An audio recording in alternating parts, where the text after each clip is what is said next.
they're both big scary vipers. Yeah, exactly, It doesn't matter. Another one. Hello, I'm Nipper Reed. And I'm Phil Wolf. So, settle down, have a nice cup of tea, and enjoy the Venomous Exchange Radio podcast. Crumpets, Nipper. I want the crumpets. Well, as you've been such an extraordinarily good boy...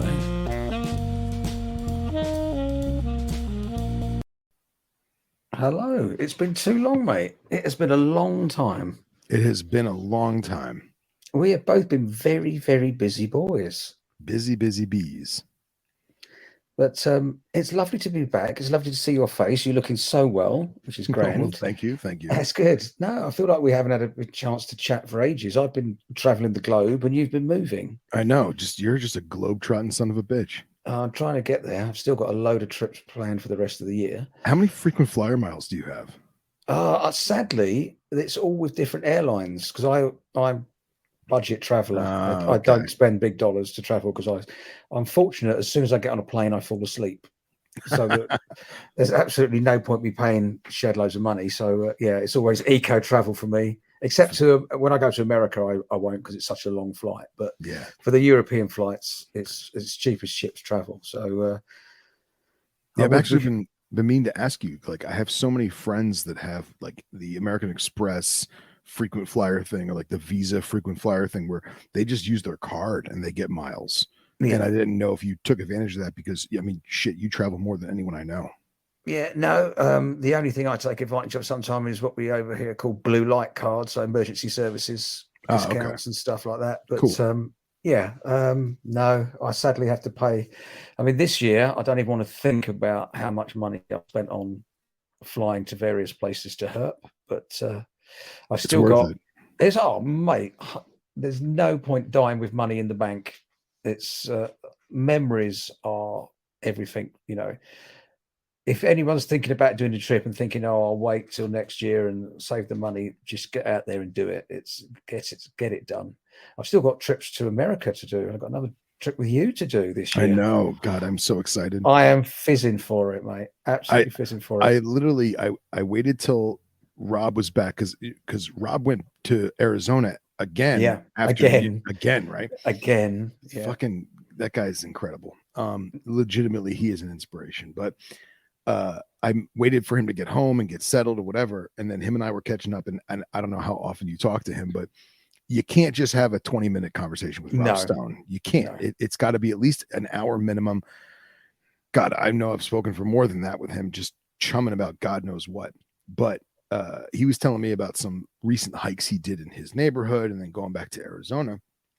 And so I asked Rob, I was like, hey, man, I'm, an hour and a half, 2 hours south of where we're going to be herping. I'm like 4 hours south of where we're going to be staying and like really coordinating everything. I said, start sending me the GPS spots. Let me at least scout this stuff out and kind of get like a couple scout missions to see if it's even worth it. I mean, for all we know, it could be crap. It could be mowed by the state lawnmowers and there's no animals at all. Who knows?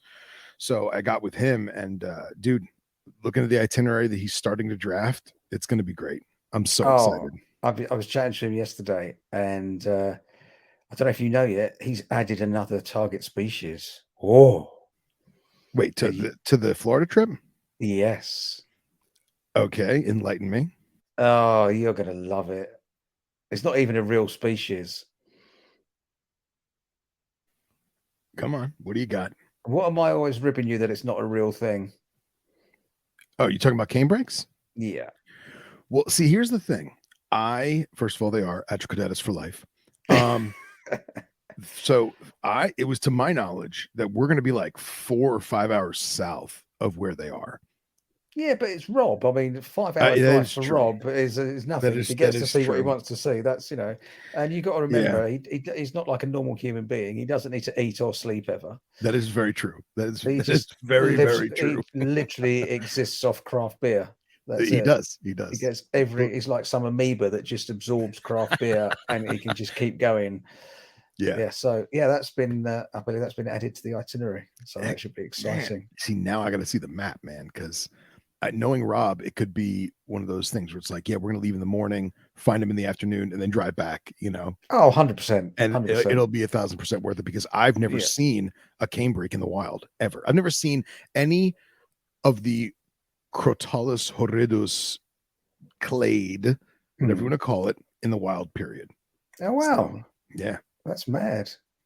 Yep. So no, I'm absolutely fizzing for that trip. I cannot That's going to wait. be great, man. It's going to be great. Bug you for advice prior to going.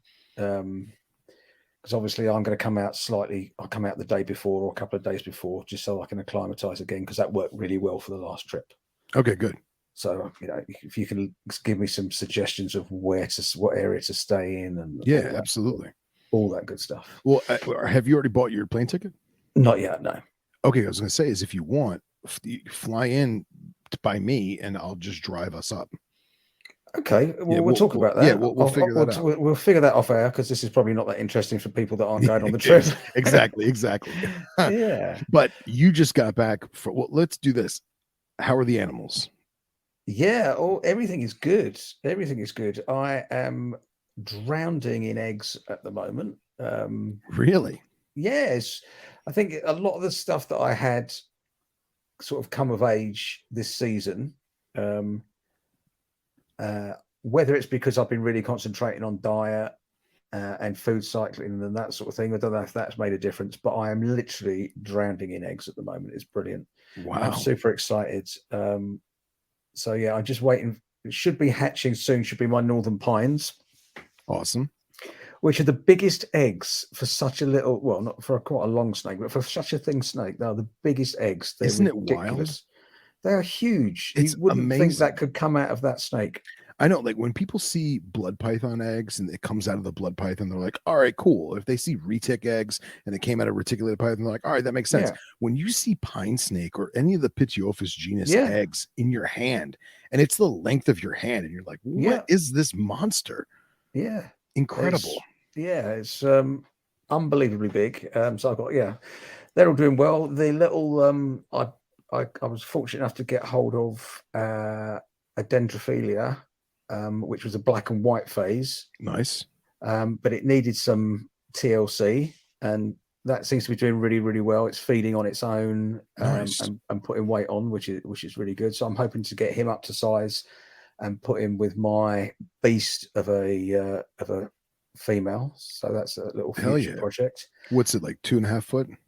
At the minute, it's about 2.5 foot. The female is just phenomenal. She's stunning, but he was a little worse for wear. But I'm pleased to say that he seems to have turned the corner and he's putting weight on it, and he's looks fairly robust again now, which is good. Awesome. I have bought an awful lot of snakes since I last spoke to you. We had the big UK show. Because of all the problems now, because we're not part of Europe in terms of law anymore, for English people to go over to the shows in Europe is a lot harder now in terms of bringing animals back. So the UK show has become much bigger. So I vended there, which was really, really cool, really well organized show. I sold quite a bit of stuff, which was good. But I also spent an awful lot of money, which is also good. So I bought some nice bits there. So now you showed me the colubrids. What Venomous did you purchase? None. They don't have Venomous at the UK show. Okay. They're not. You can't have any license for Venomous at the UK show. So I just bought king snakes there. Good enough for me. Oh, they're beautiful. They're stunning. And some really nice American locality stuff. So that's nice. Really cool. Yeah, that's great. How about you? I mean, we'll talk about you moving later, but how's the stuff doing generally? It's good. For those of you who are obviously listening, I recently moved, and the room that the animals are in is very, very hot naturally. It gets a ton of sun all day long. So before I moved the animals in, I actually went in there and it looks like total crap. It's not a professional job at all. But I got that one-way mirror tinting for windows, and my friend and I put as much panes of this tint we could. So on the outside, it's a mirror. On the inside, it's just a heavy tinting to try and cut back some of the heat from the day. Because at least from 2 o'clock to sunset, it's just getting pelted with sun. So I did that, and then I hung a pair of Govies, one on each side of the room, on the north side and the south side, just to kind of get an idea of what I was working with before I started bringing the cages and everything in. And the hottest it's been in the past month and a half is with animals or no animals is 85 degrees Fahrenheit. Oh, wow. So it's like, it's right where I need it to be for the air. 100%. Yeah. And if it's not African or Middle Eastern, it's North American colubrids. So everything is fine for summer temperatures. And I imagine that it's probably going to drop at least 10 degrees in winter, but still maintain that high 70s, during the day. That's perfect. Yeah. So I don't need any heat lamps. I have none of the racks are turned on. None of the heat tape is turned on. The only lamps that are actually in there right now is on the Rincall adults. I have a small halogen basking site that brings it up to like 90 something, but it's only on for about 3 hours a day in the afternoon. It's on a timer. But other than that, there's no heat emitters. There's no heat tape. There's no lamps of any kind. So now I got to go through and I got to LED everything just to make it look presentable and give some more light in there. I'm probably going to do small UVBs on some of the montane rattlesnakes, as well as the pygmy rattlesnakes, just because I feel like they are more prone to sit out in the sun. But a lot of the other stuff, colubrids, pythons, king snakes, corn snakes, I'm just going to do LED lights and call it a day. Perfect. So yeah, that's going there. And it's interesting because now I have everything in one room. Everything's starting to shed on cycle. I know. It's really crazy. Weird. It's so really crazy. Weird. Yeah. I've just put a big aircon thing in mine just so that I can really, because believe it or not, in the UK we've had some outstanding weather over the last few weeks, like 35 degrees, whatever that is in old money. Yeah. And it was getting too hot in the snake building, so I've got a big freestanding aircon in there. And like you, I'm now, although they have individual basking bulbs, they really are rarely coming on. They're on obviously thermostats, but the background temperature is kind of staying at 84 in the daytime, dropping down to like 29, 70, 28. Yeah, and then dropping down to sort of 77, 75 at night. It's perfect. So like 23, perfect. 24 at night. Yeah, absolutely perfect. Yeah, that was actually my goal. My goal was to keep everything between 28 and 29 during the hottest part of the day, and then if I can get it into the low 20s at night, then that's golden. So 100%. 100%. That's good. So let me tell you about my travels then. Let's hear it, baby. Rock and roll. So it seems I literally had almost a month solid herping. It was fabulous. It's so incredible. Like I'm literally laughing in astonishment that someone is physically able to do that and still has a day job. I know. Well, I'm very fortunate with my job. I work funny hours and I get a lot of time off because I sort of, I work compressed hours and things like that. But I literally just had a month off work, of which the majority of that I was abroad herping. Fantastic. I just need to do it I can't wait to retire and do it all the time. But it's going to be good. But I had, as you know, I had another trip back to the States, which is becoming by far my favorite place to herp. Excellent. This time we went to Utah, although we did pop into Arizona. We did go to Utah. I'm going to annoy a lot of people now. I flew into Vegas, and it's the most disappointing place I've ever been. Yeah. I was so gutted. I mean, you see Vegas on the telly, and it looks amazing, and everybody knows Las Vegas, and I thought it was good. It was really small. Yeah. Let me rephrase that. It's a very large city, but the strip that we see in the movies and television, it's tiny. I think what is it, like 5 miles long, if I that? don't even think it's that long. Yeah, It was the whole, the whole really, strip.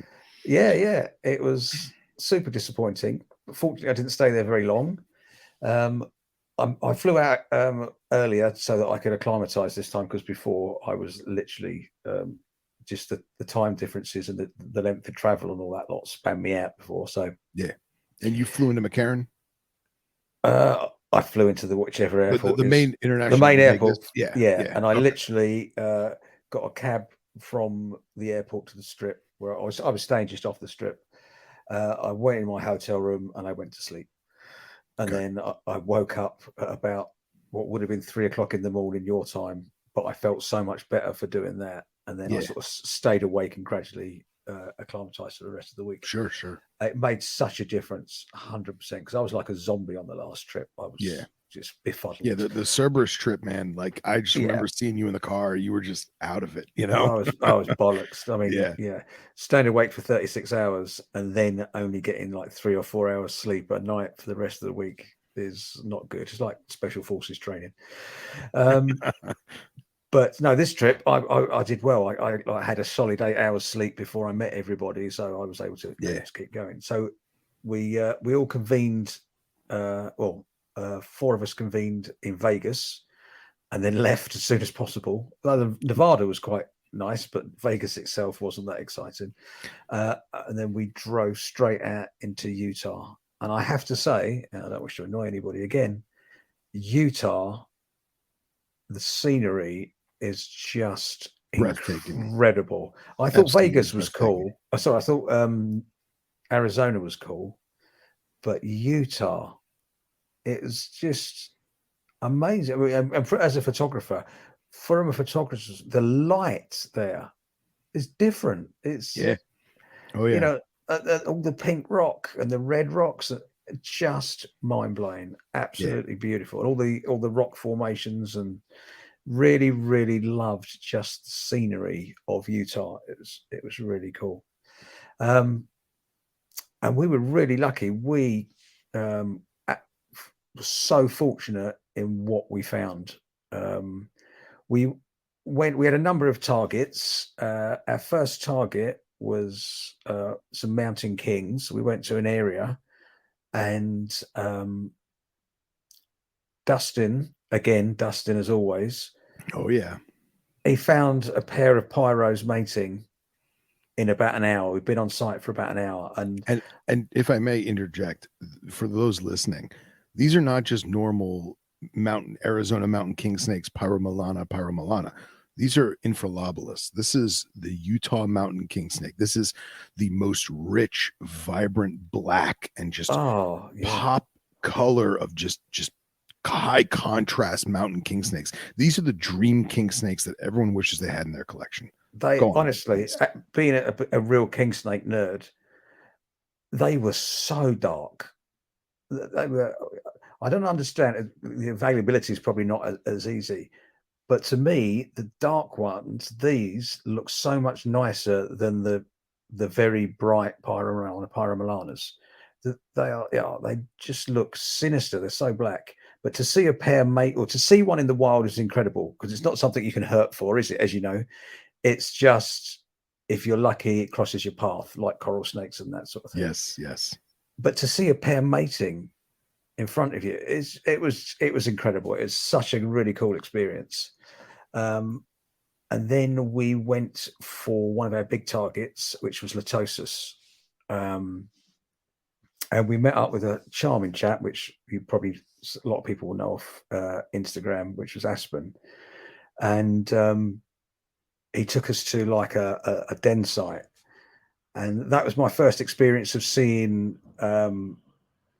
that sort of den site. So it was quite a montane site, a big rock slide with a river running through. It was stunning scenery anyway, but the Latosus, absolutely phenomenal. Really, really nice example. The sort of how can I put it? Cookies and cream. Yeah, but this was a more cryptic version. It was really, it was a really nice sort of forest floor color pattern. Wow. Check out my Instagram. There are pictures yeah. of it. Check out there are pictures of it on there. Really, really nice example. Calm as anything. We had a really nice time. Just sat there, but took loads of photographs. We then got caught in a bit of a storm, which turned out to be a little bit inconvenient, trying to get back across the river that was quite small when we crossed it the first time. On the way back was now a raging torrent, so we all ended up getting quite wet, except for Dustin, who's just. And now this was like a legitimate storm, not opposed to the air quotes storm that we encountered in Arizona. Oh no! This is we need proper storm. We need to get back to the car storm because we don't want to be up a mountain in this sort of weather. Okay. And literally, what was a relatively easy river to step across on boulders or whatever became a raging torrent. We all got wet trying to get back. Except for Dustin, who's got very long legs, and it's a lot more agile than the rest of us. Yeah, he's a fucking antelope. He is, but that was really, really cool to see. And our next target we tried hard for, and I think it's not the nice bit about herping, but it's the realistic bit about herping. You're very, very lucky to see everything you want to see on a trip, and we tried for concolor. We really tried. We walked a long way for concolor. We didn't find it. We was in the right habitat. I think with discussions with Rob, I think we were too early. But it's one of those things. If you're going to do a trip, you want to try and get in as much as possible. If we'd have gone later, would we have seen other things? Yeah, you just got to balance it out. It's we had a fabulous trip. And it gives me an excuse to go back. So there's already a 2024 Utah trip planned. Oh, awesome. So save your leave. Where we're going to go back for Concar. The other thing is because they'd had some quite heavy storms, a lot of the some of the paths have been washed out, and the area in the Grand Canyon that we were going to go to for Abyssus was no public access. So Rob told me that I guess the whole north end of the canyon collapsed. So and they'd done no repair work, and the weather was hit and miss. It was it was very cold for the time of year there, and heavy rain. So whilst that was great because that probably brought the pyros out, it wasn't great for seeing the rattlesnakes. So Abyssus came off the list, and we drove further into Utah where the temperatures were a little bit better and the weather was a little bit better, and then we went to another fabulous site which had really, really cool orange sand and orange sort of sandstone escarpments. It looked just like every picture of Australia that you see. Honestly, you could have had a Woma or an Amia just sat on something. That's awesome. Eric was just taking picture after picture just to do right. I want to recreate that because I can have carpets in here. It looks just like Australia. That's cool. That's cool. And Justin found a cracking cookies and cream Latosis. Literally. What a stunning snake. Again, there's pictures on Instagram, but just the boldness of the pattern makes no sense visually when it's coiled up on orange sand. I'm guessing when it moves, there's a much more better, like pattern disruption. Sure. But when you see this black and white snake coiled up on orange sand, it's just, and they're quite a chunky species. A decent size. The area was quite prolific for those. So I think we found 3 in that little area, including 2 basking out completely in the open, and Rob found one which he really wanted to find, doing typical rattlesnake stuff, curled up in a crack. We got some nice photographs of that. It was cool. Awesome. And that was an area we found some really nice other species there, ground snakes and desert tortoise. But that was also an area for healers. Yeah. Oh yeah. So we spent a few nights or late evenings there looking for healers, and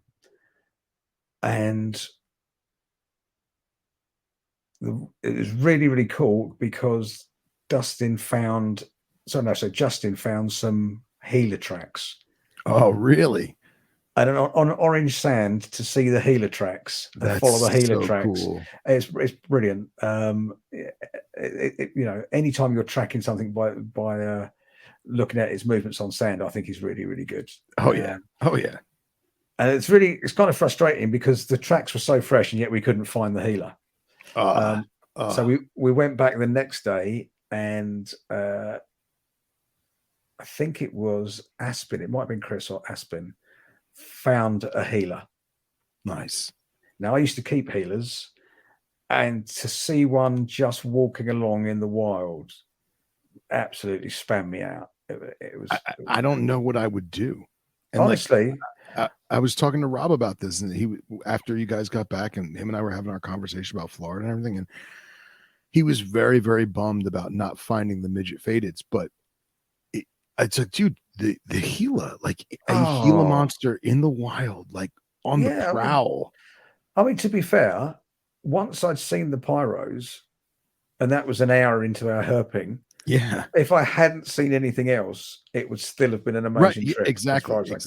It's just like the Black Mountain rattlesnake. 100%. Yeah. Which we found, with about an hour. If I'd have seen nothing else, the trip would have been worth it. Yeah. And the number of species, I can't remember off the top of my head, but I think it was in the high 30s or 40s number of species that we found. Oh, yeah. Overall for the trip. Yeah, it would have been great to see midget faded. Yeah. But it doesn't matter that we didn't. I'll go back and I'll see it another time. Exactly. It was a really cool trip. Honestly, I'm happy that you, me, Rob, and Eric still need to find Price Eye. Oh, 100%. Because we have I have to go back. Like I have to find. Oh, 100%. Yeah. That is my white whale. That is. Okay, sorry, I digress. Go back. To so the healers. So we're all around photographing this healer as it sort of walked into the bottom of an open sort of a bush, and it's just sat there quite happily, not being fussed by us.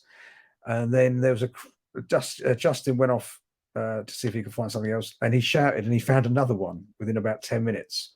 So everybody ran off to find the other one, and I just thought, well, I'm here, and I just sat, and for about 20 minutes, half an hour, there's just me, nothing, total silence, just the wind in the desert sort of thing. Me sat with a Gila monster, just looking at one another, and he wasn't bothered by me at all. He was just doing Gila monster stuff. And I just thought that is such a privilege. Do you know what I mean? Never in my lifetime did I think that, when you sent me the video of you sitting with the viper in, was it Crete?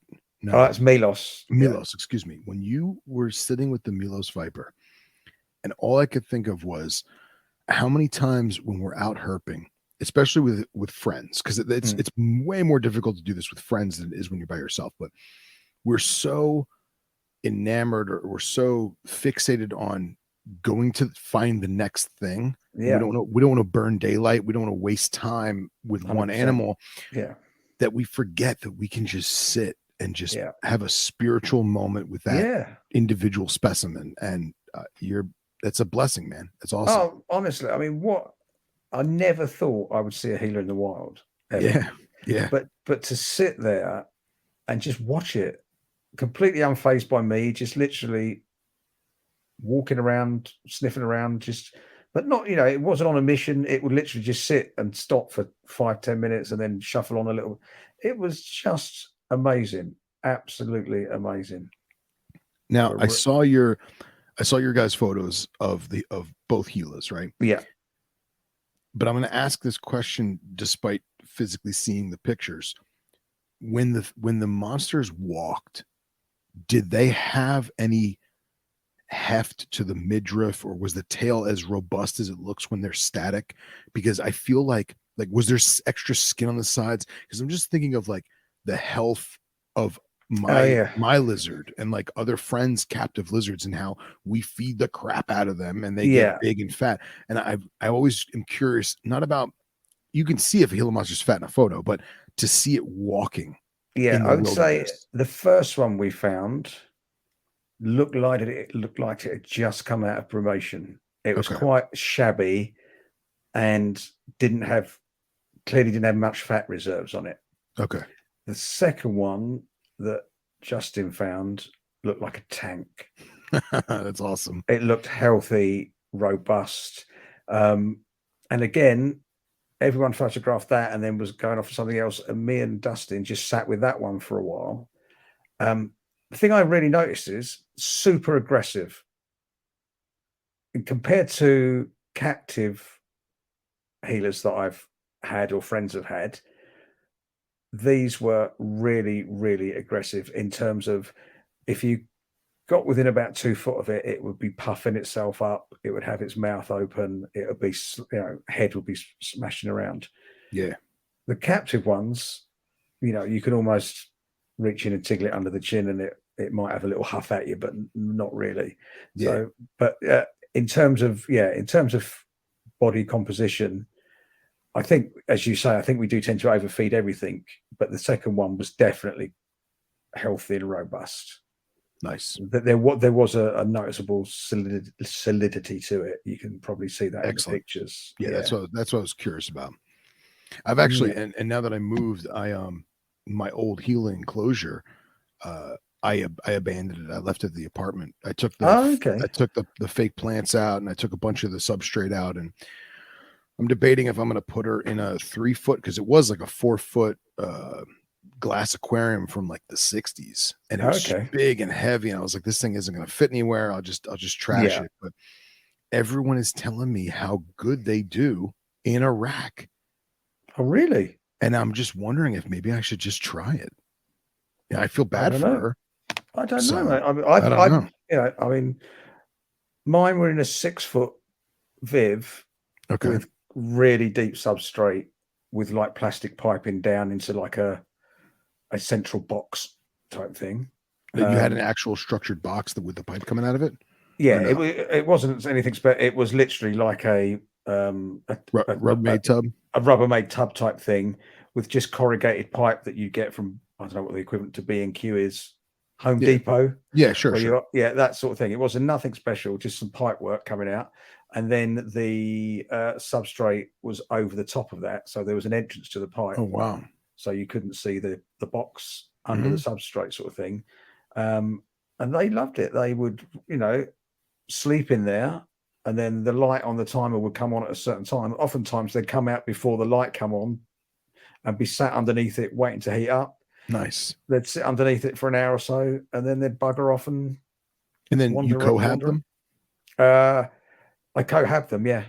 Wow. Okay. I cohab them. I did introduce, just when I was successful at breeding them, I did introduce another male in while I was watching, and they fought immediately. Wow. Nice. I'm talking immediately. Nice. And I left them for no more than 5 minutes watching what was going on. And the bigger male was all over the smaller male, trying to push it down, trying to flip it over. And I left it for a little bit, took it out, and that's when I was successful at producing them. Nice. But yeah, great. No, I had no problems cohabbing male and female. And once they were sort of cohabbed, the male would just follow the female around everywhere. Really? Yeah. Very cool. Very cool. Yeah. Yeah. So as I say, seeing healers in the wild, it's just, never thought it would happen. That was such an amazing experience. Once again, just that on its own would have made the trip. Yeah, exactly. Yeah, one, let alone two. Just one, let alone two. Yeah. Yeah. But there was another area that we went to at night. We did quite a bit of road cruising, and we were finding like long-nosed snakes and ground snakes and that sort of thing on the road. But there was like a very high rocky outcrop, for want of a better word, and it was the only bit of limestone that we saw. It was really out of place, but it's a big limestone outcrop.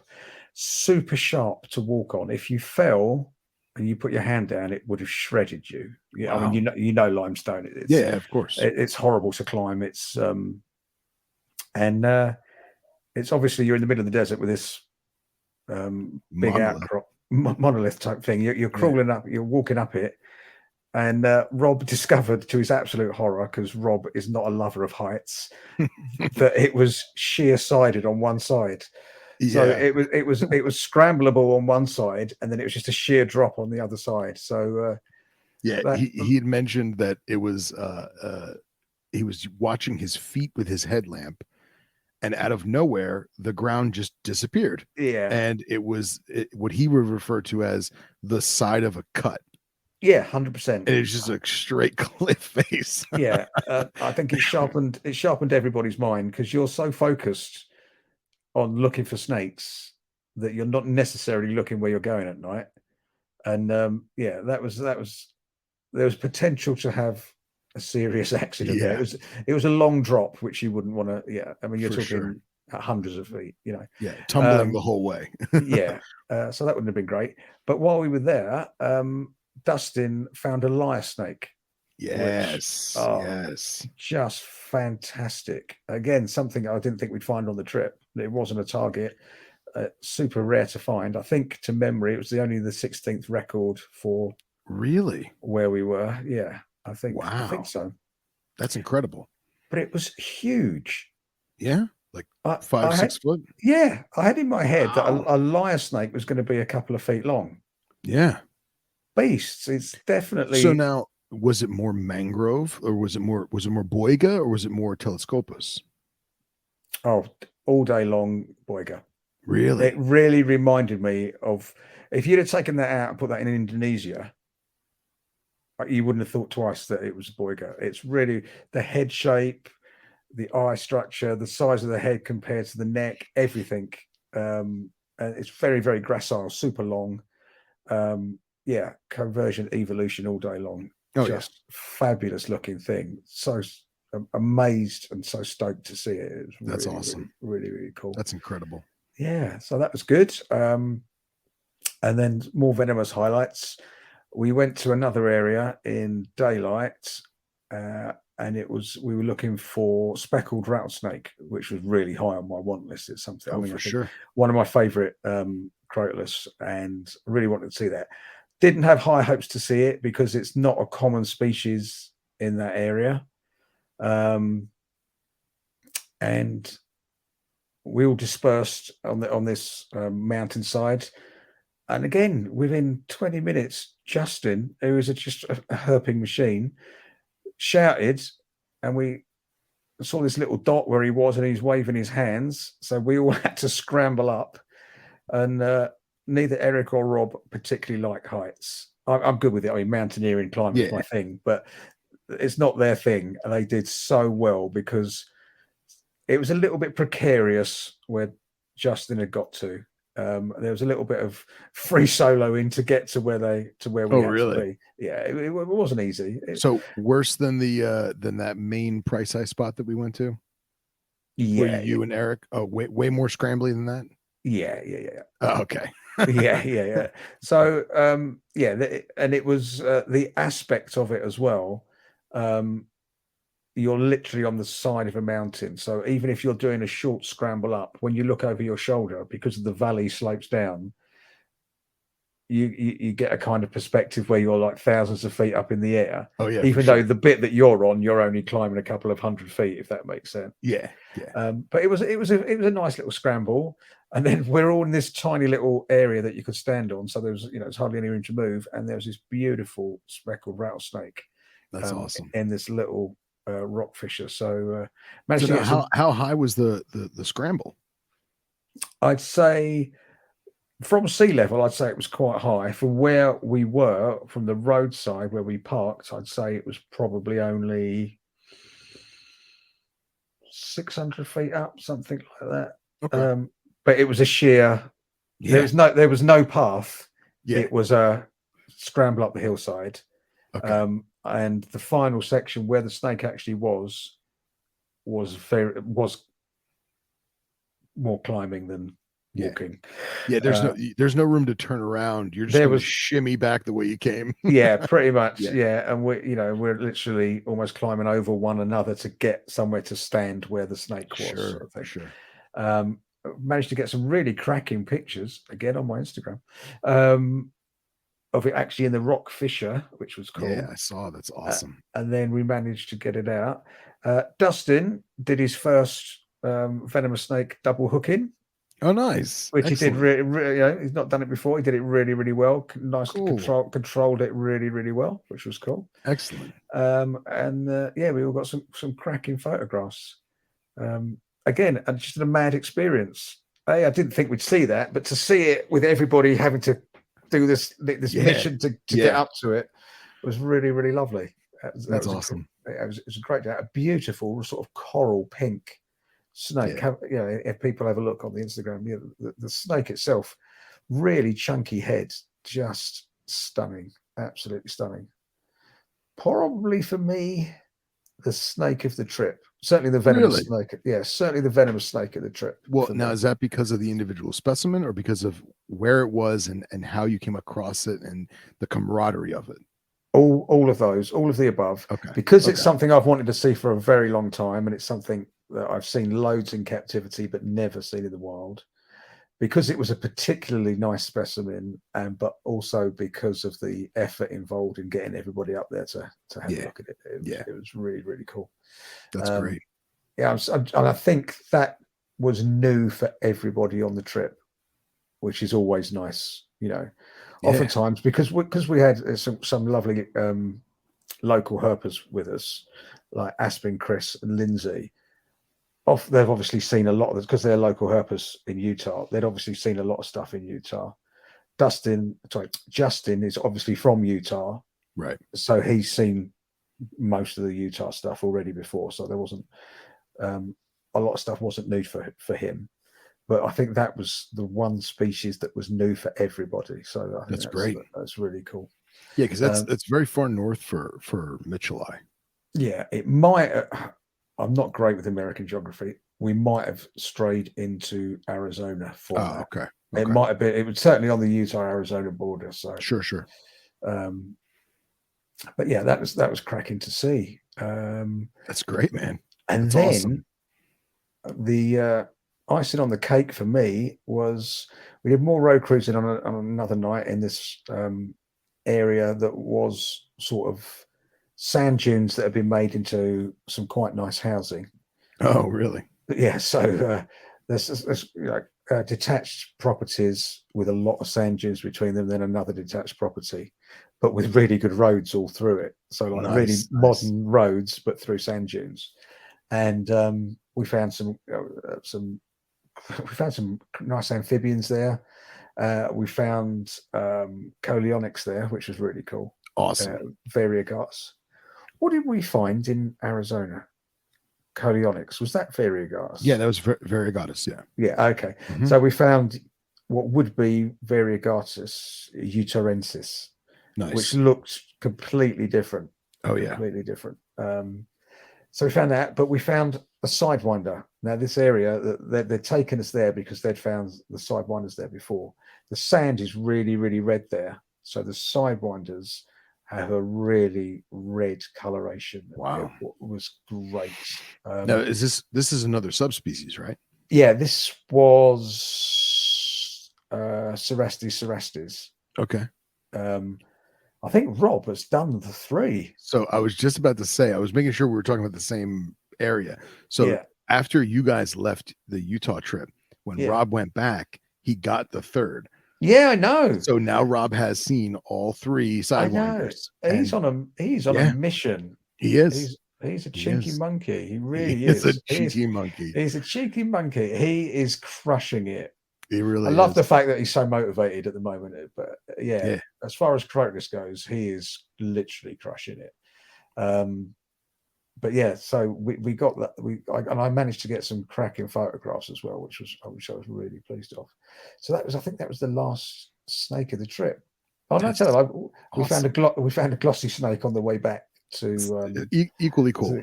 Yeah, that was really, really cool. But the whole trip, it was lovely to meet the local herpers who were so enthusiastic, and it's lovely when people know so much about their local species. Oh yeah.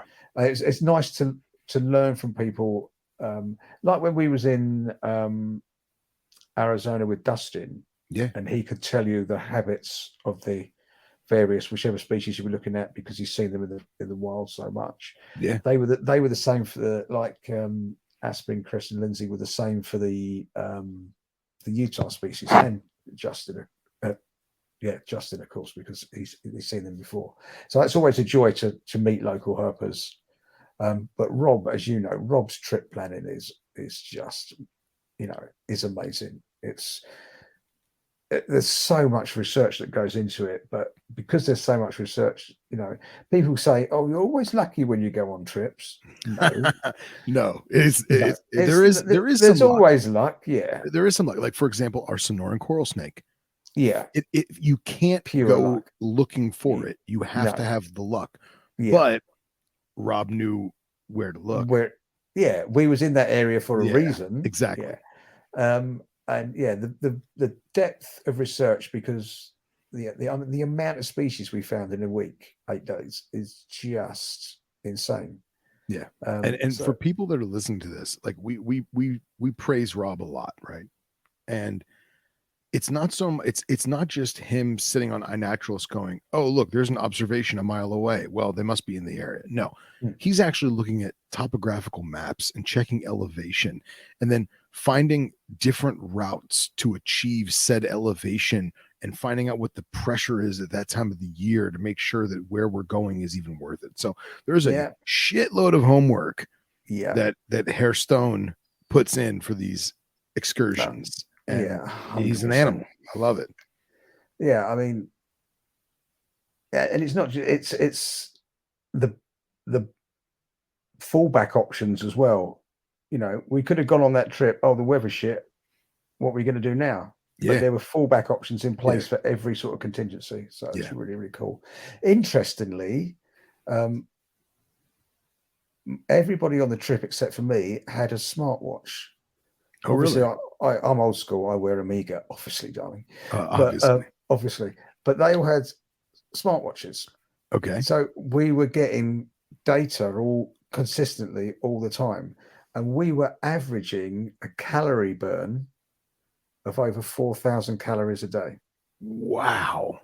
Just through walking at altitude in the heat with rucksacks. Yeah, I'm pretty sure Rob told me that you guys collectively, or not collectively, excuse me, that you guys averaged about 50 miles in like 48 hours or 50 hours. We did a lot of walking. Yeah.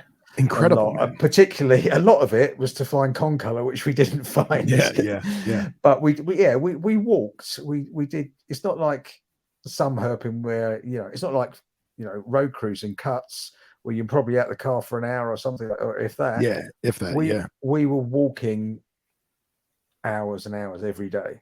So our average calorie burn over the day was over 4,000 calories. I'm guessing because we was eating most of the time in Wendy's, our calorie intake was probably 1,800 to 2,000 calories a day. I would say probably more if it's Wendy's. And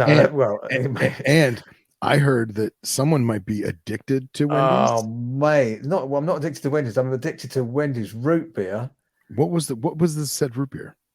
It's just that I think it's their own. I don't know. It's whatever they sell in Wendy's. Well, because I remember it's got 3 little cherry-like things as the logo. If that helps. 3 cherry. It's Barks root beer. Yes, that's it. Yeah. And did they have caffeine free? Yes, they did. Okay, because I was gonna say, remember when we were in Arizona? No, they did. They had Barks is the only root beer that has caffeine in it. Yeah, and I remember you saying like, "What are you trying to fucking kill me?" No, they. It was, honestly, I would do things that are illegal in most states for some of that stuff. Because I remember Rob told me he's like, man, I don't know, man. I feel like, should I say something to him? Because he keeps going after this root beer. It was amazing. I was like, is there a problem, man? Yeah, it was just beautiful. I would have sold a kidney for it. Annoyingly, you can't get it in the UK. You're kidding. You can't get Barks root beer? No. Oh, you my. can, but I looked at it as soon as I got back. I looked at it, and I think for 6 cans was something like £25. Jesus. I know. So yeah, Jesus. plus Wow. plus a delivery charge. So you're probably looking at 30 quid for 6 cans. Oh I my like God. it. Well, Yeah. that's like oh, I have a South African market by me, and there's a ginger beer that comes from South Africa called Stonies, and All right. it's owned by Coca-Cola. But the only way to get Stonies ginger beer in the U.S. is to buy it from one of these 2 shops by me, and I think it's probably about $4 a can, and it's just worth it. It's just worth it. You just have to do it. A ginger beer. So ginger beer you can get everywhere in the UK.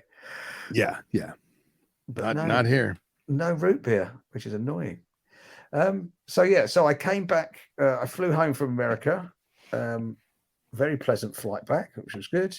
And I landed, and I had 3 days in the UK to wash my clothes, Regroup. download my camera, charge everything up, and then I left for Menorca. Well, before you talk of Minolca, did you have the same chip issue that you had when we were in Arizona, where you ran out of space? Yes, I did. Good. I love it. That is 550 images. Wow. So, and you're shooting in RAW or no? Oh, I shoot in RAW. I Yeah, always shoot in okay. RAW. Yeah. So that's yeah. So the chip would take 550 images in RAW. Yeah, I had to delete stuff as I went along. That's the way to do it, man. You never know which is going to be the cracking shot, dear. So Yeah. and I don't take a light box with me or anything like that, which maybe I should, so you can start. I don't tend to travel with a laptop either, so you can't really go through the images. And looking at an image on the back of a camera viewfinder, you can't really get it. So I'll delete the ones which are obviously burnt out or out of focus or whatever. And you never considered doing the auto cloud update, like the little cloud device that you plug in? Yeah, I suppose I should get on that. Yeah. I mean, I know it's not cheap No. because of the system, but yeah, I know a lot of guys they're they put a however many gig card in there as a contingency plan, but then they have that little device on there that just send it. So like every time they come in like cell service, wham, or to their phone, and then the phone transmits it. Yeah, it is. I think that's probably the way forward. But yeah, and the other thing is when you get back, you've got so many pictures to go through to decide. Oh yeah, what you're gonna actually save and what you're gonna get rid of. I still have our photos from our trip. I haven't gone through. Oh, I've got Arizona photographs that I haven't put through Photoshop yet, which are completely still raw. Yeah, I haven't had a chance to go through. Certainly got the Utah pictures. I've barely started. So there we are. So yeah, so back to the Mediterranean. Back to the Mediterranean. So I went with my partner Alison to Menorca. So you've got the Balearic Islands, which most people probably know from Ibiza, which is the clubbing capital of Europe. But the smaller of the islands, Menorca, sits on the end. Is a real holiday place, but it's got some really nice endemic herps. And it's like 90 miles off the coast of Spain, something like that. Yeah. So it's actually owned by Spain. Right. The three islands are all owned by Spain. So, but it's closer to France. No. It's sort of like slap bang in the Mediterranean. 3 little dots. If you look, you'll see where it is. But everyone, it still has the euro, and people speak Spanish. So. Fair enough. It's beautiful little. They're 3 little islands. So you've got Mallorca, Menorca, and Ibiza. There's a couple of smaller ones, but those are the main islands. But because they're islands, lots of endemics on there. One of it was really weirdly the main island of Menorca.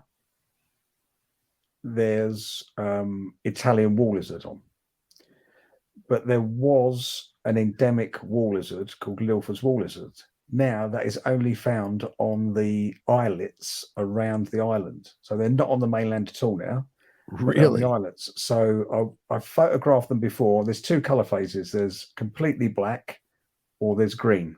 And I Okay. photographed the black ones before. And I really wanted to get some pictures of the green ones. But to do this, you've got to go to one of these little islets.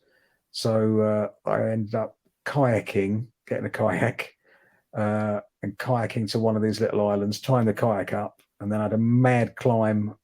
I mean, this islet is probably only, I don't know, 50 or 60 feet round at the top. Yeah, yeah. Really, really steep though. So it's a proper scramble to get up. And you're scrambling through undergrowth, but there were sections that you were actually sort of free climbing up, and then a little flat bit, and so on and so on.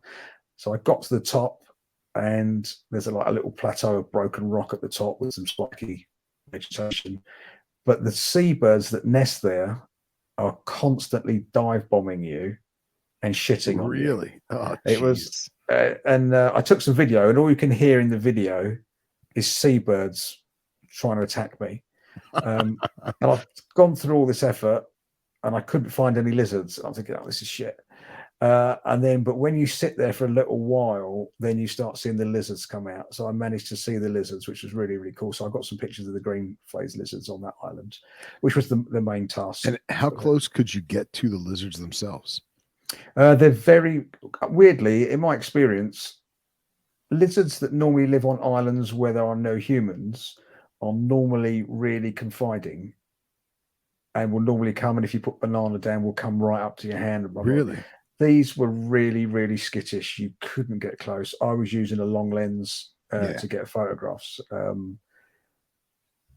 It wasn't even, it's not like it was the hottest part of the day and they'd warmed up. This was like early in the morning. So they're just really, really skittish.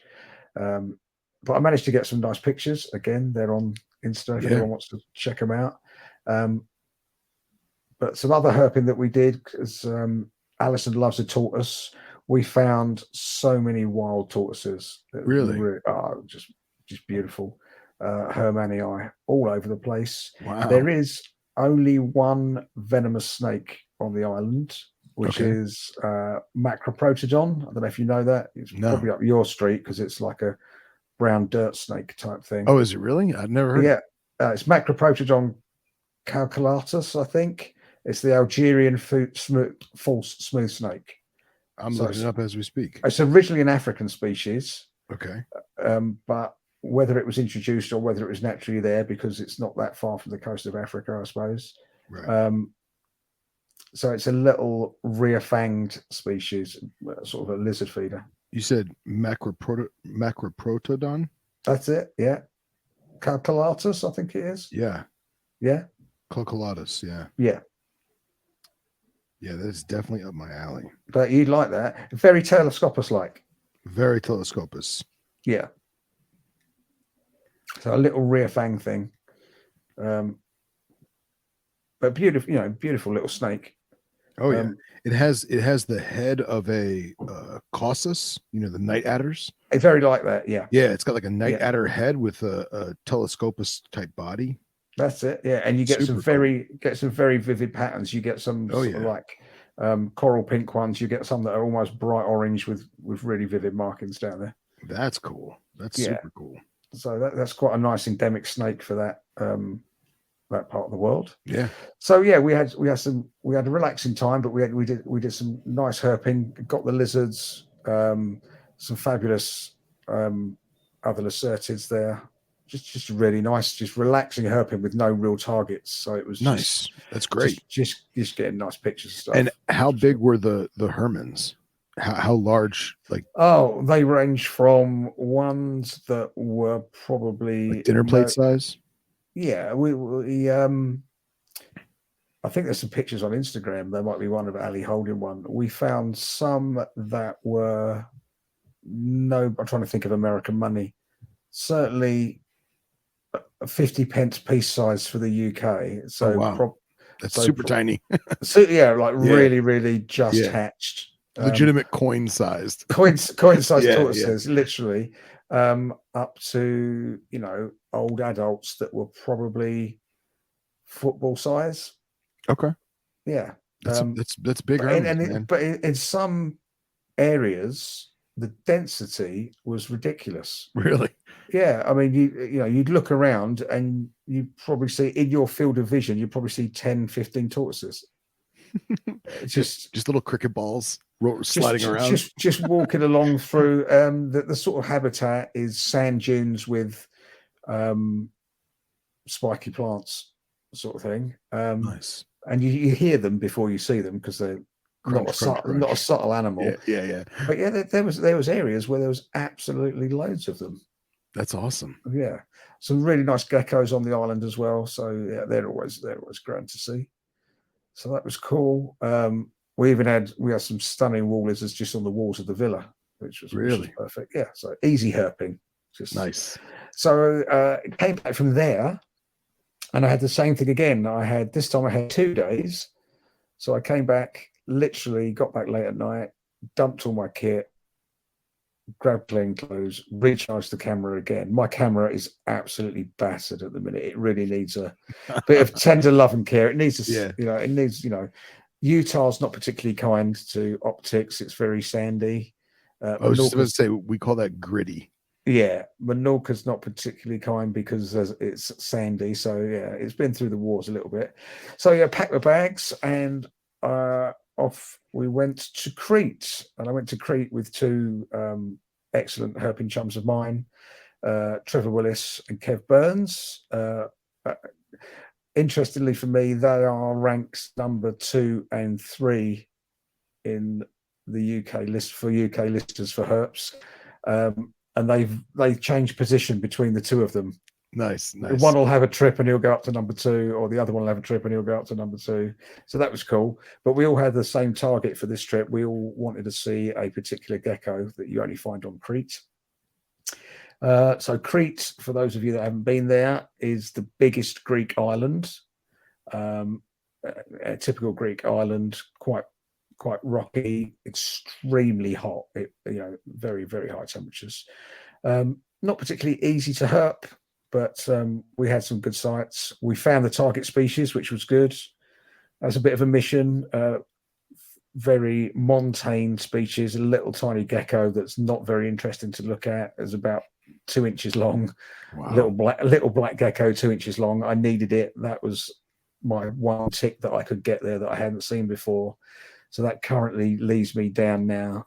Unless they change taxonomy again, I now have 3 things left to see. I keep getting down to 2, and then they change the taxonomy and it goes back up to 3. So geez. At the minute, that has left me with 3. But we were one of the, not a target because I'd seen it before, but it's always nice to see. We went out at night looking for cat snakes. Excellent. Telescopus phallax. Yeah. On Crete, it's Telescopus phallax pallidus, which is probably going to get species status. So we wanted to get, which is why we sought it out, because we wanted to get some photographs to make sure that we didn't have to return if they made it a full species. That's good. So we got the insurance tick for that. But yeah, beautiful species. There's not much standing water in Crete. So wherever there is standing water, it's quite a hub for wildlife. And I'm not sure about my pronunciation, Cornu Lake, a big lake, and that is like a magnet for wildlife. Oh wow! And it's got the Cretian water frog there, which is endemic, which we got some nice pictures of. We caught a beautiful viperine snake, which was melanistic. Which, I mean, I've seen viperine snakes before, but to see a melanistic one was fantastic. Shots of that again on Instagram. And then we're walking about quite late at night, and there was an old pump house by the side of the by the lake, which had whitewashed walls. And Trevor walked around the corner and going up the side of this pump house, and phenomenal. You're talking a vertical whitewash wall. Wow. And yet there's a snake just going up the side of it, and it was hunting Turkish geckos. That's awesome. and it was a really lovely specimen of this Telescopus phallax pallidus. And there's pictures on Instagram of that. But yeah, that was really good find. Really pleased with that. And that's the only venomous snake on the island. So that was really, really cool to find one of those. Very cool. And they're so variable in that part of the Mediterranean. Yeah, I mean, so variable. Yeah, I mean, I've been lucky enough to find cat snakes throughout that part of Europe, on various different islands on the Greek mainland and things like that, and even into Israel. Yeah, and they are completely, well, the Israeli species got raised to a different to a full species. I think that's, I want to say Nigrocephalus. Could be wrong. Yeah, I think that's right. That sounds right. Yeah. There's one on Rhodes too. I think the one on Rhodes they're trying to elevate too. Oh, okay, yeah. Have I seen them on Rhodes? I've been to Rhodes. I've heard Rhodes. Yeah, I can't remember if I've seen cat snake on Rhodes, but yeah. But it's such a widespread species. There's got to be more than one species in there, if that makes sense. For sure. Yeah, especially since it's all islands. Yeah, but there's such a fabulous snake. Again, so Boiger-like, absolutely stick thin, like pencil thin, with massive eyes and just obligate lizard feeders. Yeah, so cool. Yeah, really, really nice. Super cool. Yeah. So yeah, we had a splendid time in Crete. The journey back wasn't so great. We saw a lot of bats. One of the other things we did an epic trip down the side of a gorge, and that for a wildlife experience, that was amazing to be in an ancient sort of monastery, but there was nobody for miles and miles. Disused monastery, nobody for miles and miles and miles. And this monastery is cut into the side of a gorge that faces the sea. That's gorgeous. It was, and to watch, and it was an epic to get. You're literally walking down the side of it. If you don't like heights, it wasn't the place for you, to be perfectly honest, because you're walking down steps that have been carved into the side of the cliff, which aren't very wide, and it's a big drop if you mess it up. And now, is this monastery still used at all, or no? Not this particular monastery is in the grounds of a current monastery. Oh, okay. So there's a modern monastery, and it's probably about a mile walk from that down the side of the cliff. Gorgeous. Yeah, and we just literally sat there, watched the sun go down, and then the bats are coming out, and they're literally flying around us. It was great. That's great. And there's some quite rare bats there, which were really, really cool. But yeah, no, we found we did well on Crete. We got them a really nice large whip snake, which is Kev caught that.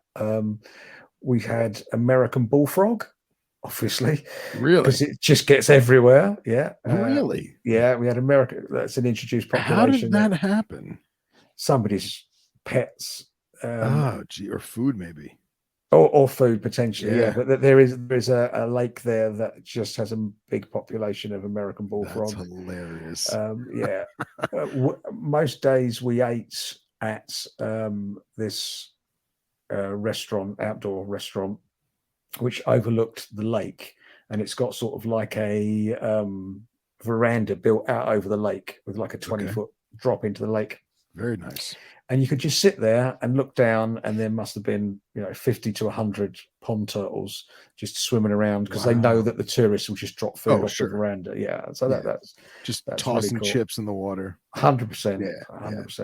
100%. Loads of some of the green lizards, the Lacertus there, were incredible. We saw the endemic wall lizards. So we really cleaned up there. It was great. Nice. And how long were you there? Only for a week. I was there for just under a week. Yeah. Perfect. Yeah, perfect. And then I come back, and now I haven't got a trip till September. Sucks, man. Yeah. That's all right. Yeah. So September, I'm hoping to go to Samos. Okay. There's Europe's biggest viper lives on Samos, which I've seen, but the people I'm going with haven't seen it. Which is this is Libitina? Xanthina. Xanthina. Okay. Yeah. So I suppose, to be fair, it's still Macrovipera, right? Yeah. But is it, or is it Vipera? No, I think it's Vipera. Okay. All right. Libitina, I don't know if you count that as European or not. Really? Well, it's on Cyprus. Okay. So I suppose geographically it's in Europe. Politically, it's not in Europe. Okay. Fair enough. Fair enough. And the Schweizerei, the other blunt-nosed viper, is not as big. Right. Right. So yeah, I would say if you're counting Cyprus, the blunt-nosed viper, Lebertine, is the biggest. If you're not counting Cyprus as European, Xanthena's the biggest. It is what it is. They're both big. They're both big, scary vipers. Yeah, It exactly, doesn't matter. It doesn't matter. So yeah, Sausage that's snakes. exactly. Yeah. Yeah. You wouldn't want to get bit by any of them. So, so that is the plan for Very cool. September, and then October. And then there's a phenotype of leopard rat there as well, right? Leopard rat. Leopard rat snake. Oh yeah, rat snake. Yeah, 100%. Yeah. There's yeah, that's another reason I've seen it already, but Trev needs to see that. He hasn't seen that, so that's high on his list. Cool. Very cool. Yeah. You also get coin mark snake there, which is a very cool snake. Oh, nice. Which I've seen before, but they haven't. I might squeeze in a little trip to Bulgaria for. Man, you just keep trying. Oh, I got to do it to try and get that bloody rat snake that I haven't got, the Suramates. If I can get that in before October, I will. And then we've got Florida, and I'm stupidly excited. I'm going to be such a pain in the ass because stuff that you see in your garden every day is going to blow my mind. That's all right. You know, I've never seen an alligator in the wild. Oh, that's you'll get bored quick. No, I will not get bored quick with that. Crocodile. I've never seen one out of water, so that's on my list too. In the water, out of water, I don't care. I've only ever seen one. It's so different though, like because I mean, I could drive you right now an hour and a half and literally have it within stone's throw distance. And you'll see the eyes and the head in the water, but I've never physically seen one out of water. That would be good enough for me. I'd happily take that. And then you've got Eastern Diamondback. I know. Oh. But Florida's tough because I guess it's no different than anywhere else you go. I just feel like there's so many times I've been on a herp trip where it's like, okay, we want to find this, we want to find this, we want to find this, and then we find the majority of it. Yeah. I feel like Florida is so tough to say, all right, we're going to find one of these 10 species and you may not find any of them. Oh, 100%. And I just, it's one of those things where I've stopped telling people, oh, this is my pygmy rattlesnake spot. Oh, this is my American alligator spot. I just don't say anything because I'm just going to jinx myself. Yeah, you can. I'm looking forward to seeing. I can't imagine the habitat. Arizona, Utah, you can imagine. You know what it's like to be in a desert, but Florida is such a unique sort of biosphere. I told you about the 7-foot rule. No. So Florida, excuse me, let me rephrase that. Peninsular Florida has a certain an ability to change ecosystems within a 7-foot perimeter. All right. Okay. So in theory, every 7 feet, you could have a different ecosystem. Mental. It's crazy. And you'll be walking and you'll be like, man, this is nice. This is a higher elevation. And by high elevation, I mean an extra 12 inches above sea level, whatever it is. But mate, I've seen you in the mountains. The look of awe on your face. Exactly. You're up that high. It makes me laugh. Yes, I love it. So you'll find yourself in a sandy, loomy soil with these palmetto bushes, and you'll walk 7 feet and you'll be ankle deep in water. Be like, well, I was just on a sand dune. How am I in ankle deep water? And you realize, oh, I'm surrounded by cypress trees. They need a lot of water to drink. So they made the earth shallower. And it's just crazy. It's crazy changes. I just can't, I can't even picture in my head what the scenery is going to look like or anything. Yeah. I certainly don't want to think what the food's going to be like. It's got to be better than Utah and Arizona. Well, where we are, probably not, because we're going to be in the center part of the state, and you got to go to the coasts to get like the fine cuisine. Okay, but no, I'm just fizzing for it. There's so many things I want to see there. So yeah, that would be Well, wicked. it's going to be awesome. Pygmy rattlesnake. If we saw a pygmy rattlesnake, that'd be incredible. Yeah, for sure. Yeah, and And sirens. Oh yeah, dude. Ever since I found that last one, I'm dying to get back out. I just haven't had time, man. Haven't had time. So I guess there's 3 sirens for Florida. Yeah. And I need 2 of them. However, one of them is super hard to find because the other one predates on it.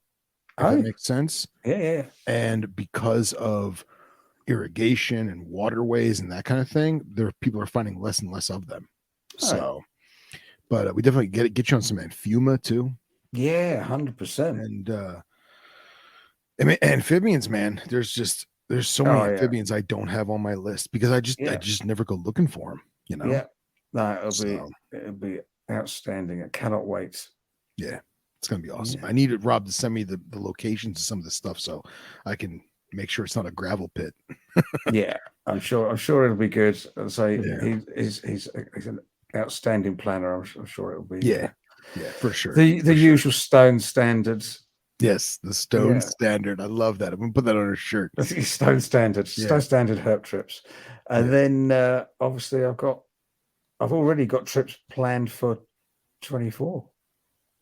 Wild. Yeah. Wild. I'll be hopefully doing Naxos, probably Bulgaria again if I can't find that bloody snake, and then everything else will just be various trips to the States. So good stuff. Looking forward to it. Man. Yeah, so that's my little trips all done for now. It's been a hell of a month. It's been a busy month. My dogs look at me like, "Who the fuck are you?" But no, it's lovely to hurt, but it is lovely to be back home as well. It's just a bit of regularity, as it were. Hey man, coming home to pine snake eggs. That ain't no sham. You can't fault it. So, tell us about the move then. Oh, the move. Well, we'll start with this. Anybody who's planning on moving Venomous, take your time, plan everything out, and do it well in advance, because I thought I had planned appropriately and I did not. I thought that I had all my ducks in a row, so to speak, and I did not. When I went to, because this facility was previously licensed already, but I had to renew. And when I renewed, the state said, "Oh, you have to use our new online database that we're going to incorporate it into the hunting and fishing app." So I was like, "Oh, this is great. I already have the hunting and fishing app. This will be a no-brainer." And then I go and there's nothing there. Like it's just a blank app. So then I contact them again, say, "Hey, the app's not up and running. How am I supposed to do it?" "Oh no, you can't until, what was it? May 28th. So you have until May 28th to mail it in hard post, right? Actual post mail." So I fill everything out. I send it in. "Oh, we don't have it yet." "Well, you took my money." "Yeah, but we have 16 days to take the money before it gets put in the system. And then once it's put in the system, then a supervisor has to overlook it." And I'm like, this is bullshit. This is a delay on purpose because they don't want us to do this, right? Yeah. And maybe that's the tinfoil hat conspiracy theorist in me, but it was like one hurdle after another, right? So finally, I managed to get a hold of my investigator who is going to do the local inspection for the renewal. And he's like, "Look, I don't know you personally, but everyone speaks highly of you. So let's be friends. I'll come do it for you ahead of time." And I was like, awesome. So I got him over here and I showed him everything, and he thought everything was tip top and looked good. And which is great, because I want to have a good rapport with my local guy. He's, to make sure we're all on the same page, what he wants and what I want in terms of caging and transportation. And my investigator actually was previously in charge of the port. So he may not look like he is not a snake guy per se, Mhm. but he Yeah. knows all the snakes. He knows all the snake regulations.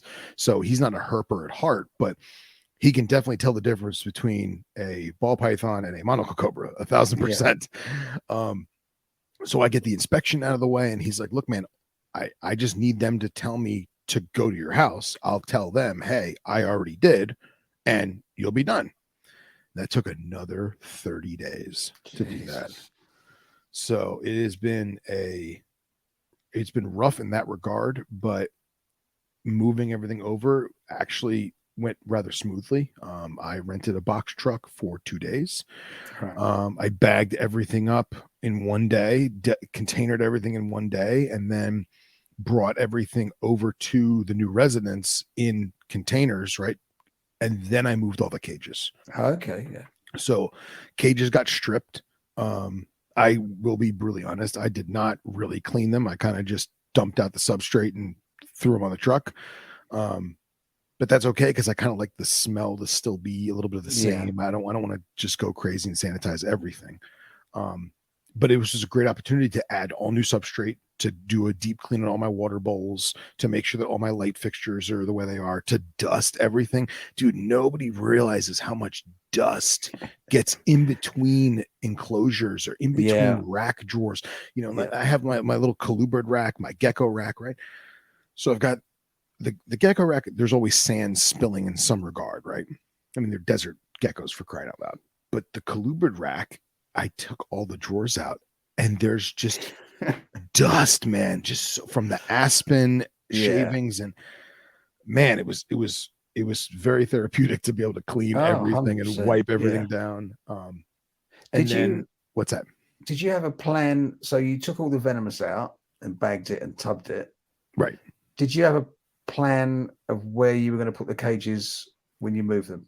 Yes. So here's the issue. In my previous residence, I had the Venomous room, and then that had just venomous snakes, as well as all my herp crap.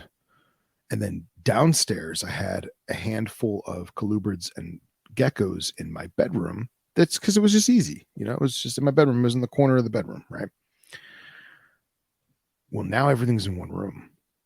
And I thought I could do, the room was a rectangle and you've got the right and the left of the rectangle, I was going to do all the harmless stuff on the left side of the rectangle and all the venomous stuff on the right side. But because of the size of the enclosures, the size of the racks, where the power outlets were, where the door is in the room, and all the other crap that I had to go along with this endeavor, that is not the case. Right. So it's pretty much 50-50 venomous on one side, not venomous on the other. But there is a few things intertwined. The good thing is I just ordered skull and crossbones decals. So every single venomous thing, doesn't matter if it's mild or it's super toxic, everything that's venomous is going to get a little skull and crossbones decal just as an extra precautionary measure.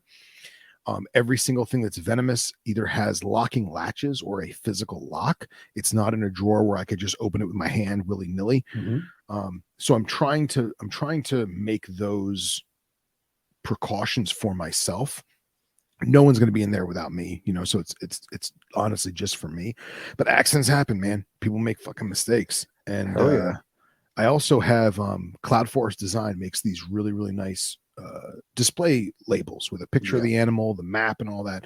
Well, the owner of the company's name is Matt. Him and I got together a few months back, and I helped him design anti-venom labels. So basically, if let's say you have the Gaboon Viper, you know, West African Gaboon Viper, Bitis rhinoceros, you can order the normal label, which has like the fun facts on it, and you know, the ICUN red list and all that crap. Or you can order the venomous, the anti-venom label, where all the fun facts are gone and it lists the anti-venoms that are common to the United States, right? So it's got Samar and Inasan and the Egyptian polyvalent, whatever else it is for Gaboon vipers. So I have those for every single venomous snake. Oh, that is very cool. Yeah, the only ones that are not anti-venom labels is the Telescopus and the Gila monster for obvious reasons. Yeah.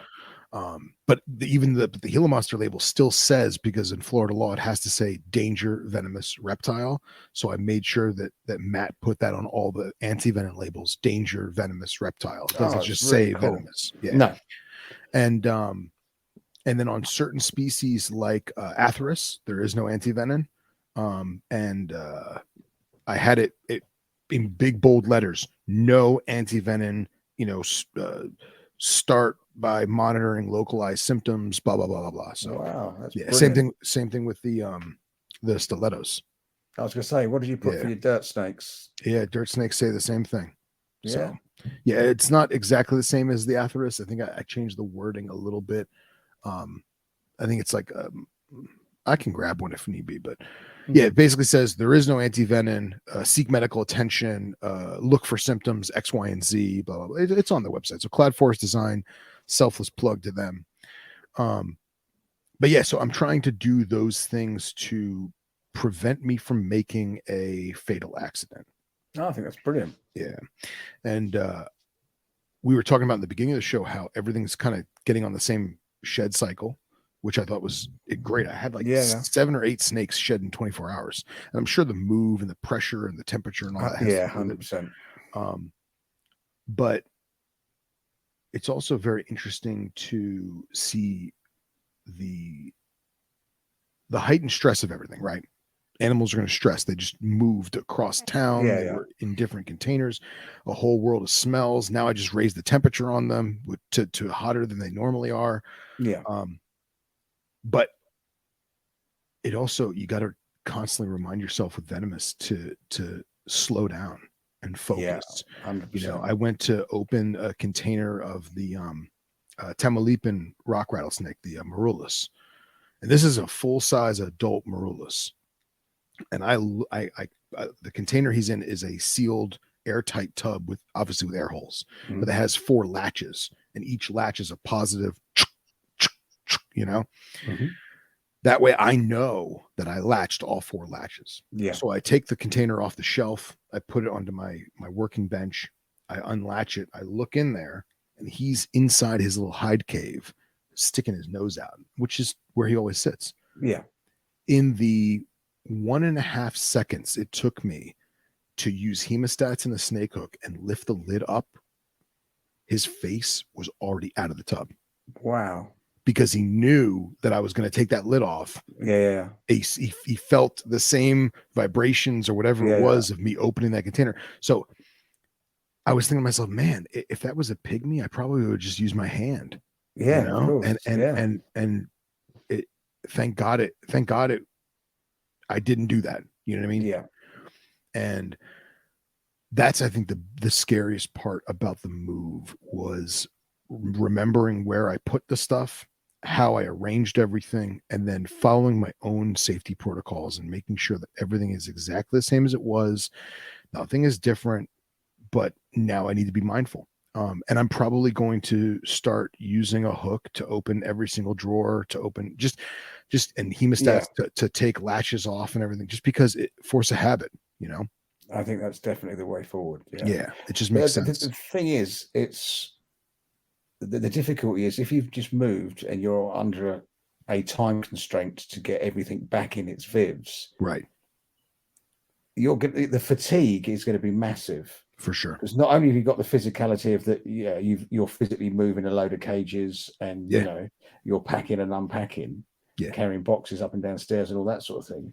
But also you're doing a stressful activity in so much as there's not many occasions when you would have to physically interact with all of your venomous legitimately in a 24-hour span. In a 24-hour period. Yeah. Normally you might, clean or feed a certain number, but you're physically having to open boxes where you're not familiar with the layout inside, as you said, and get animals into vivs and secure them in vivs one after the other over a long period of time. It must have been exhausting.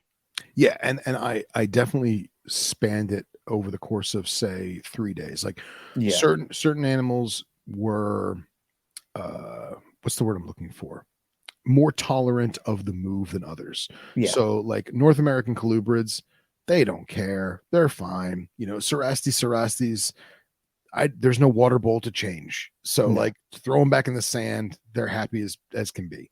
The elapids, I waited on all the elapids until I had slept a full night's sleep. That's brilliant. Because I figured I'm going to sleep a whole night's sleep. I'll wake up in the morning. I'll have breakfast, get a coffee and a cigarette, get the day rolling. And before I start schlepping boxes and furniture and everything else, I said, let me just go do just the elapids. Yeah. Which I think that is a testament to your experience that you had the fortitude to do that. I think a lot of people have just gone, I've got to get all this done. Let's do it. Yeah.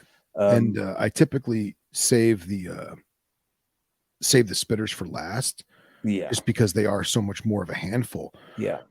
But I wound up not doing that this time because, again, fatigue. I wanted to have my wits about me, and they are so much more of a handful. It's worth putting on the gloves and the mask and everything else. But dude, everything was fired up, man. Just like, what did you do to us? Why? This isn't my cage. Yes, it is your cage, Cobra. It's your same cage. I don't believe you, Phil. Like, it was rough. And, you know, I have an Ethiopian Cobra that I've had for 15 years now. Yeah. And it's easily 6 foot. And he's like, I'm out of the cage. I'm not going back. You can't make me. You can't make me go back in that Viv. It's not happening. So dealing with this, it's like 8 a.m. I'm like, dude, come on, man. Like, I don't need this. Yeah.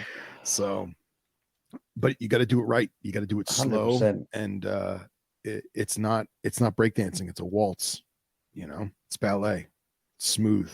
So fair effort, mate. I mean, it is a mission, but you've done it now. Yeah, it's done. And now you can just relax and enjoy the fact that everything's where you need it. Yeah. And I wound up losing 2 stilettos a week before the move. Oh. And I don't understand why, because those are the ones that I physically watched, photographed, and videoed them eating. Oh. So I don't know if it is because I jump-started their metabolism. So I don't know if I jump-started their metabolism and I didn't give them enough sustenance, or they're seasonal feeders and it's summer and they know it and they're using more metabolism or using more stomach acid or what. I don't know. Maybe they were just so far gone that was their Hail Mary, you know? Yeah. I really don't know. But at the same time, my good friend Marcus wound up acquiring a neonate forest cobra. And when he did that, he picked me up 3 more stilettos. Oh, grand. So now I got 3 more stilettos. So I was down to 1 and now I'm back to 4. Oh, I really don't get why you love them so much, but I'm glad that you got them. You know, someone else recently asked me that, and yes, they are a dirt snake. Yes, they look like a anorexic Mexican black king snake that only lives underground. But take the venom out of it.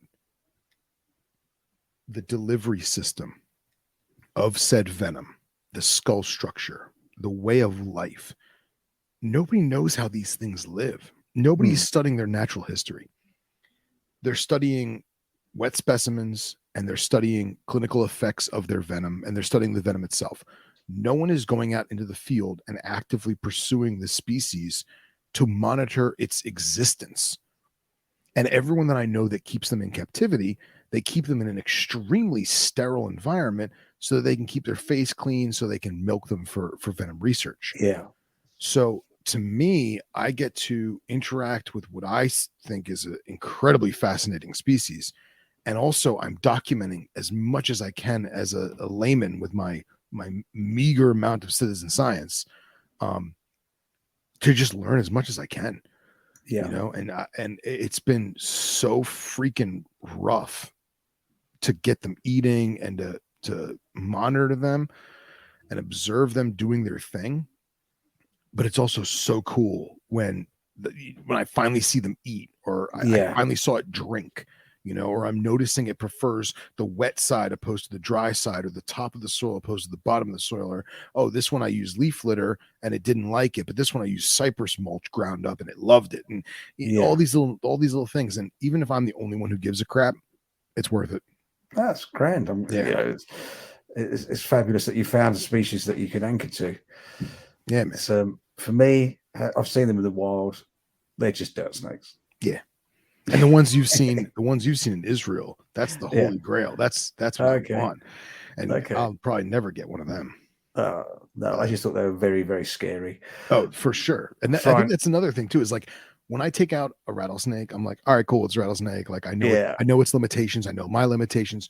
Yeah. When I open the tub on the stiletto, I have no idea what it's going to do. No, they are psychotic. There's no two ways. I have no idea what's going to happen. And that is still amazing. And there's no adrenaline. Like it's not, there's no like endorphins. I just jumped out of an airplane. Like I'm not doing this for any kind of rush. It's just the thought of knowing like, I could touch this thing with the snake hook and it could slither under the dirt, or it could shoot 8 inches in the air and thrash around like a pinwheel, and I'll never know. Yeah. You know? Very cool. Oh man. I digress. There we are. Well, I'm glad the move went smoothly, mate. I think that's an epic thing to undertake. Thank you. And I know it was. I know you planned it for you planned what you were going to do, and I think that's to your credit that you worked out rather than just throw shit at the wall and see what sticks. You really planned it before you move, and you were really, really sensible on making sure you were in top form before you started. That's grand. Yeah. I think it also comes down to containers too, because everybody can deli a snake or bag a snake. Some of the snakes that are in their own individual containers, I literally removed any kind of heavy decor, and I removed their water bowl, and I just left them in their container and put that inside of another locked container for transport. So I really tried to make it as painless for them and painless for me at the same time. Still an epic undertaking, but you only have to do it once. Only problem is now the missus knows exactly how much stuff I've got.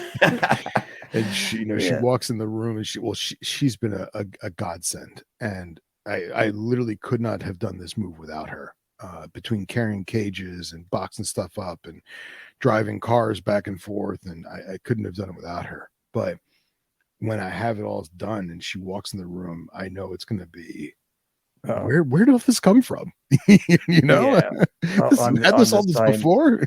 When Ali walks in there and sees something new, she says, "Have you just got that?" I go, "No, I've had that for years. You must have seen it before." And she goes, "Oh, okay then." But But another consideration for people thinking of getting into Venomous, consider what happens if you do have to move. It's not just like keeping corn snakes that you can just stick in a pillowcase and just dump out the other end. The whole thing with Venomous, it's longer, it's more protracted. You've got to pre-plan everything. That's what makes it.